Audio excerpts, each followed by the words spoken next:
Assalamualaikum, apa kabar anak-anakku? Semoga kita semua sehat selalu ya. Kita akan belajar tema 1, hidup rukun.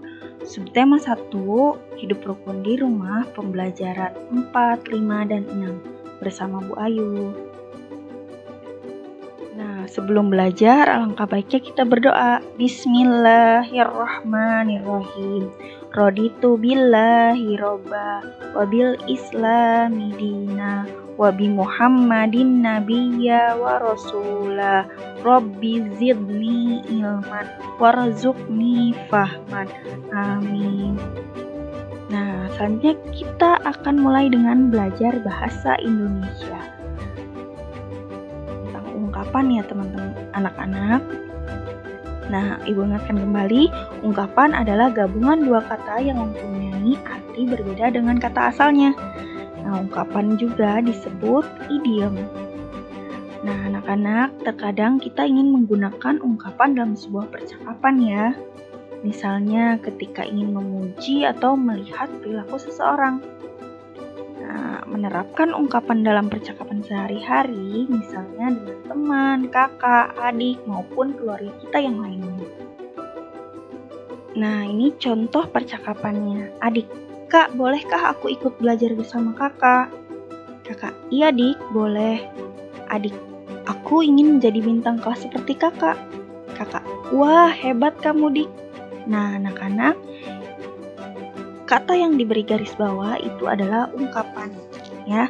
Nah, ungkapan bintang kelas ini artinya adalah murid yang pintar atau juara kelas. Oke. Selanjutnya ada contoh ungkapan berikut nih. Meskipun menjadi juara kelas, Tora tetap rendah hati. Nah, kata yang digaris bawahi rendah hati itu artinya tidak sombong. Nah, anak-anak, ungkapan juga ada dalam sebuah cerita loh. Nah, supaya dapat menemukan ungkapan dalam sebuah cerita, kita harus membaca ceritanya dengan teliti ya. Nah, di situ di halaman 11 ada cerita rencana tamasya keluarga Pak Andi. Nah, silahkan kalian tulis isinya ya. Sudah Ibu tulis menggunakan tinta biru. Kemudian kalian catat juga di buku catatan kalian makna dari ungkapan-ungkapan berikut ya.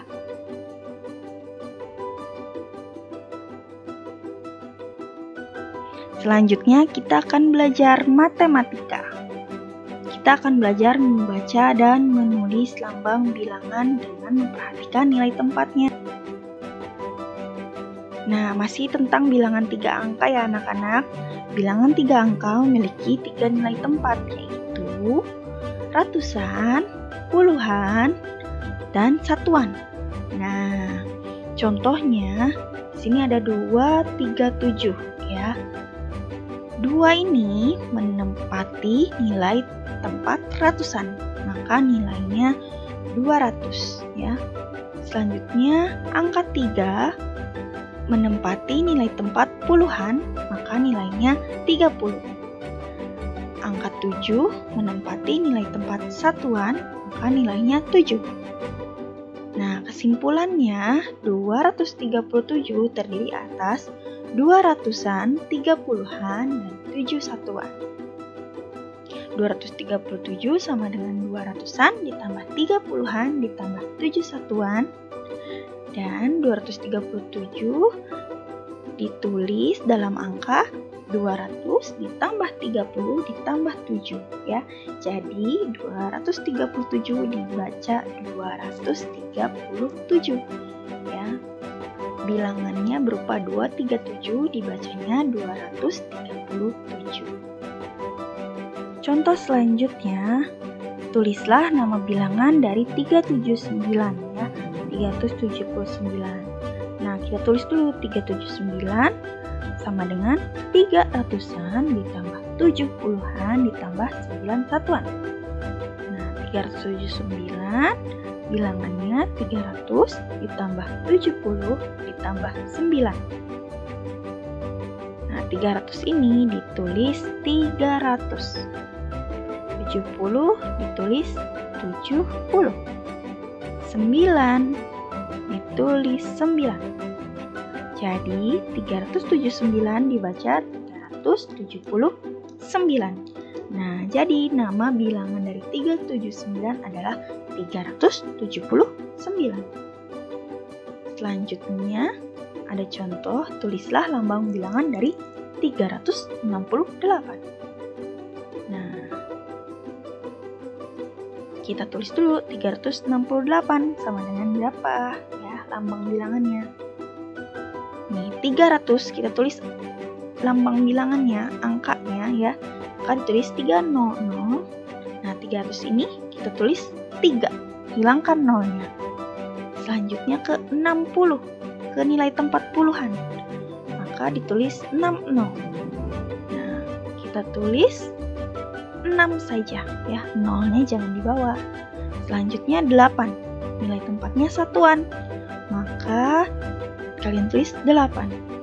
Nah karena satuan jadi tetap 8. Nah anak-anak, jadi lambang bilangan dari 368 adalah 368. Nah anak-anak, kalau sudah mengerti silahkan diisi ayo berlatih untuk pelajaran matematikanya yang ada di halaman 9 dan 12. Oke, selanjutnya kita ke pelajaran PKN. Kita akan belajar pengamalan sila ketiga, keempat, dan kelima Pancasila di rumah. Nah, yang pertama sila ketiga Pancasila di rumah. Bunyinya, isi dari Pancasila ketiga yaitu Persatuan Indonesia. Nah, anak-anak, sikap bersatu sangat penting agar tercipta kerukunan. Contoh pengamalan sila ketiga Pancasila di rumah yaitu yang pertama, rukun dalam melakukan tugas-tugas di rumah. Jangan rebutan, apalagi males-malesan, ya. Yang kedua, bekerja sama dalam melaksanakan tugas di rumah. Yang ketiga, menjaga nama baik keluarga. Dan keempat, rela berkorban untuk kepentingan bersama. Selanjutnya, sila keempat Pancasila di rumah. Isinya permusyawaratan dan perwakilan. Nah, anak-anak, musyawarah itu penting dilakukan agar mencapai mufakat. Berikut contoh pengamalan sila keempat Pancasila di rumah. Yang pertama, melakukan diskusi atau musyawarah dengan baik. Yang kedua, tidak memaksakan kehendak anggota keluarga yang lain. Yang ketiga, menghargai seluruh pendapat anggota keluarga.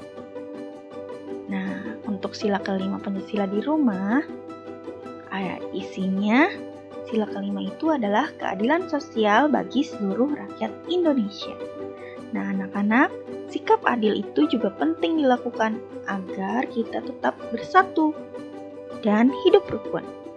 Nah, contoh pengamalan sila kelima Pancasila di rumah itu pertama, menerapkan sikap adil.